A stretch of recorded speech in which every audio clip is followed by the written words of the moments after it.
472 দিন। একটা জঙ্গল যেখান থেকে বের হতে সময় লাগবে 450-রও বেশি দিন। আর সেই পথে আপনার সাথে সাক্ষাৎ হবে এমন সব প্রাণীর, তারা হোক ছোট কিংবা বড়, প্রত্যেকেই এক একজন ঘাতক। আজকে আমি আপনাকে নিয়ে যাচ্ছি সেই অ্যামাজন জঙ্গলের ভেতরে। বন্ধুরা, পৃথিবীতে এমন কিছু জায়গা আছে যেখানে সভ্য মানুষের কোনো আধিপত্য নেই, সেখানে রাজত্ব করে শুধু প্রকৃতি। আর সেই জায়গাগুলোর মধ্যে সবচেয়ে ভয়ঙ্কর, সবচেয়ে বিশাল, সবচেয়ে রহস্যময় হলো অ্যামাজন রেইন ফরেস্ট। একটা জঙ্গল যাকে ডাকা হয় পৃথিবীর ফুসফুস, আবার অনেক অভিযাত্রী ডাকে গ্রিন হেল বা সবুজ নরক। এখানে একবার হারিয়ে গেলে ফিরে আসা প্রায় অসম্ভব, কারণ এই জঙ্গলের ঘনত্ব আর আকার এবং এখানকার প্রাণীদের রক্তচক্ষু আপনাকে বাঁচতে দেবে না। তাহলে আসুন আজকের ভিডিওতে আমরা জানবো অ্যামাজন জঙ্গল আসলে কতটা বড়, এখানে কোন কোন ঘাতক প্রাণী হাজার হাজার বছর ধরে বাস করছে, অ্যামাজন নদীর ভেতরে লুকিয়ে আছে কি ধরনের দানব, তাও জানবো আজকের এই ভিডিওতে। আর কে সেই মানুষ যে 66 দিনে সাঁতরে পাড়ি দিয়েছে এই ভয়ঙ্কর অ্যামাজন নদী। ভিডিওটি শেষ পর্যন্ত থাকবেন, কারণ শেষে এমন একটি রহস্য বলবো যা শুনলে আপনি হতভম্ব হয়ে যাবেন।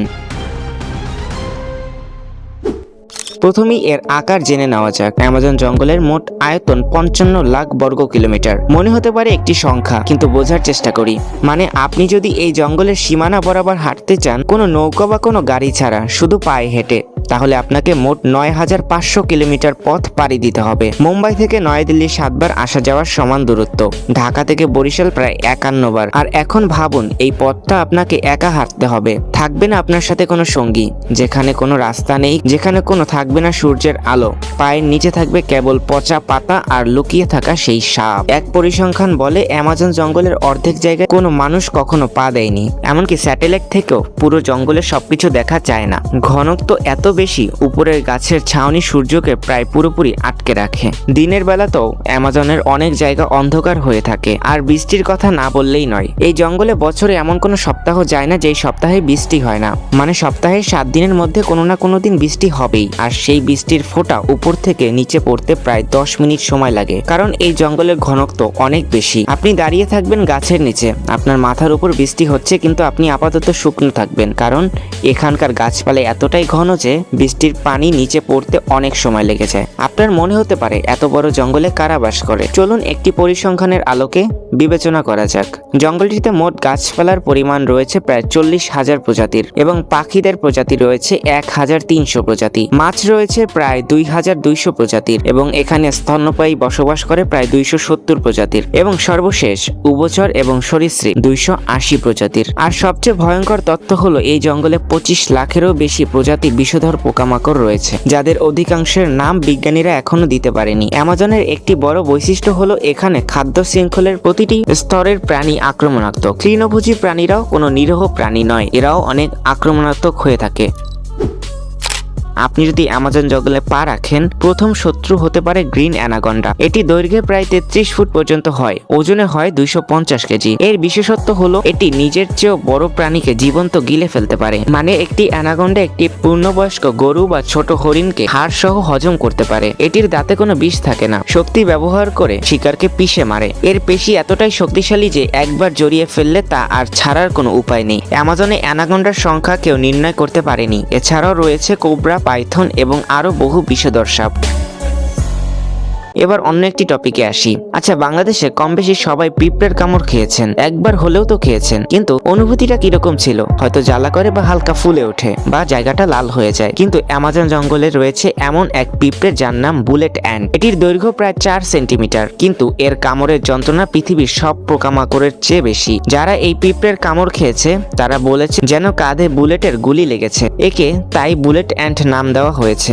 যন্ত্রণা এত তীব্র হয় যে মানুষ 24 ঘন্টা পর্যন্ত অজ্ঞান হয়ে থাকতে পারে, কিছু ক্ষেত্রে মৃত্যু পর্যন্ত হয়ে থাকে। অ্যামাজন জঙ্গল যেমন ভয়ঙ্কর, তেমনি এর নদীও পৃথিবীর ভয়ঙ্করতম জলাশয়। অ্যামাজন নদীর দৈর্ঘ্য 6840 কিলোমিটার, গভীরতা প্রায় 229 ফুট। অ্যামাজন নদীর প্রবাহ এত বিশাল যে এটি প্রতি সেকেন্ডে প্রায় 2,19,000 কিউবিক মিটার জল সমুদ্রে মিশিয়ে দেয়। উদাহরণস্বরূপ বলা যায়, পৃথিবীর সব থেকে বড় সুইমিং পুল সিটি স্টার, এই পুলটি ভর্তি করতে অ্যামাজন নদীর মাত্র 1 সেকেন্ডের পানি যথেষ্ট। এই নদীতে হাজার হাজার কুমির বাস করে। শুধু ব্ল্যাক ক্যামেল প্রজাতি প্রজাতির কুমিরের দৈর্ঘ্যই 20 ফুট পর্যন্ত হয়। 2800 বছর ধরে এই নদীতে বাস করে ইলেকট্রিক ইল। দেখতে আসলে সাপের মতো, কিন্তু এক ধরনের মাছ।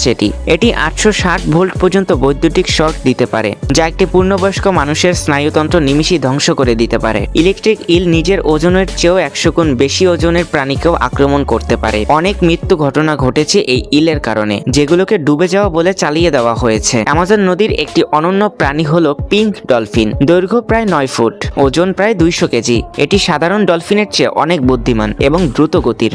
কিন্তু ভয়ের বিষয় হলো এই ডলফিন মানুষের উপরেও আক্রমণ করে। বিজ্ঞানীদের কাছে এমন অনেক প্রমাণ আছে যে পিঙ্ক ডলফিন নৌকা উল্টে মানুষকে টেনে নিয়ে গিয়েছে পানির নিচে। এখন প্রশ্ন আসতেই পারে, এত ভয়ঙ্কর অ্যামাজন নদী, যেখানে আছে হাজার হাজার কুমির, ইলেকট্রিক ইল, বুলেট অ্যান্টের মতো মরণ যন্ত্রণাদায়ক পোকা, সেই নদী কি সাঁতরে কোনো মানুষের পক্ষে পার হওয়া সম্ভব? উত্তরটি হলো হ্যাঁ। 2007 সালে এক পাগলাটে ম্যারাথন সুইমার, নাম তার মার্টিন স্টেল, মাত্র 66 দিনে অ্যামাজন নদী পুরো দৈর্ঘ্য সাঁতরে পার হয়েছিলেন, 6840 কিলোমিটার। প্রতিদিন তিনি গড়ে 10 ঘন্টা সাঁতার কাটতেন, বাকি সময় কিনারায় বিশ্রাম নিতেন। কিন্তু প্রশ্ন আসতে পারে, এই প্রাণীগুলো থেকে তিনি কিভাবে বেঁচে ফিরলেন? মার্টিনের দল কিনারায় কাঁচা মাংস ছড়িয়ে দিত, যাতে কুমির আর বড় মাছগুলো সেদিকে আকৃষ্ট হয় এবং মার্টিন যেন নিরাপদে সাঁতার কাটতে পারে। এছাড়াও তিনি পরতেন এক ধরনের ইলেকট্রিক শিল্ড, যা ইলেকট্রিক ইলের শককে অনেক অংশে কমিয়ে দেয়। তবুও কয়েকবার তিনি আক্রান্ত হয়েছিলেন। একবার কুমির তাকে প্রায় টেনে নিয়ে গিয়েছিল। এই রেকর্ড আজও পৃথিবীর সবচেয়ে বিপজ্জনক সাঁতার রেকর্ড হিসেবে গিনিস বুকে জায়গা করে নিয়েছে। অ্যামাজনে শুধু ঘাতক প্রাণী নয়, ঘাতক জলও আছে।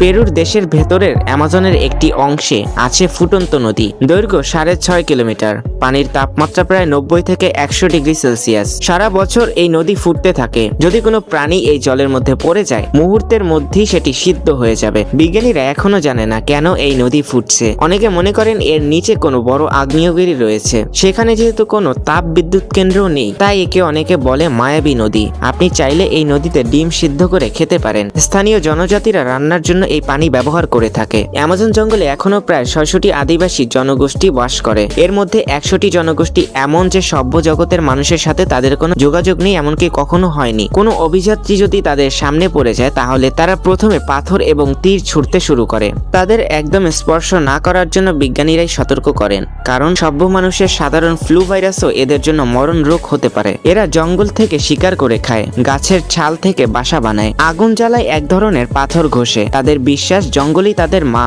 গোটা পৃথিবী জীবিত প্রাণীরা যে শ্বাস নিয়ে বেঁচে আছে, তার 20% অক্সিজেন আসে এই অ্যামাজন জঙ্গল থেকে। 40,000 প্রজাতির গাছ প্রতিনিয়ত কার্বন ডাই অক্সাইড শোষণ করে অক্সিজেন ছাড়ছে। বিজ্ঞানীরা হিসাব করে বলেছেন, অ্যামাজন ধ্বংস হলে বিশ্বের গড় তাপমাত্রা 4 ডিগ্রি সেলসিয়াস বেড়ে যাবে। অ্যামাজন শুধু একটি জঙ্গল নয়, এটি একটি জীবন। বন্ধুরা, আজকে আমরা অ্যামাজনের আকার, ভয়ঙ্কর প্রাণী, ফুটন্ত নদী, ইলেকট্রিক ইল আর সেই পাগলা সাঁতারু মার্টিন স্টেলের গল্প সবই জানলাম। তবে এখনো অনেক রহস্য বাকি, যেমন অ্যামাজনের ভেতরে কি এখনো কোনো গুপ্ত সভ্যতা জীবিত রয়েছে, এবং লাস্ট সিটি অফ জেন নামে যে শহরের গল্প প্রচলিত রয়েছে, সেটি কি আসলেই অ্যামাজনের ভেতরে অবস্থিত বা অস্তিত্ব আছে? আপনারা যদি পার্ট 2 চান, তাহলে কমেন্ট বক্সে লিখুন অ্যামাজন পার্ট 2। ভিডিওটি ভালো লাগলে লাইক করে দিতে পারেন এবং আমাদের চ্যানেলটি সাবস্ক্রাইব করুন এবং বেল আইকনে অল সিলেক্ট করে দিন। তাহলে ভিডিওটির পরের অংশ প্রথমে পেয়ে যাবেন আপনি। আমি আবার আসবো নতুন এক রহস্য নিয়ে। ততদিন জঙ্গলের নিয়ম মেনে চলুন। ধন্যবাদ সবাইকে পুরো ভিডিওটি দেখার জন্য।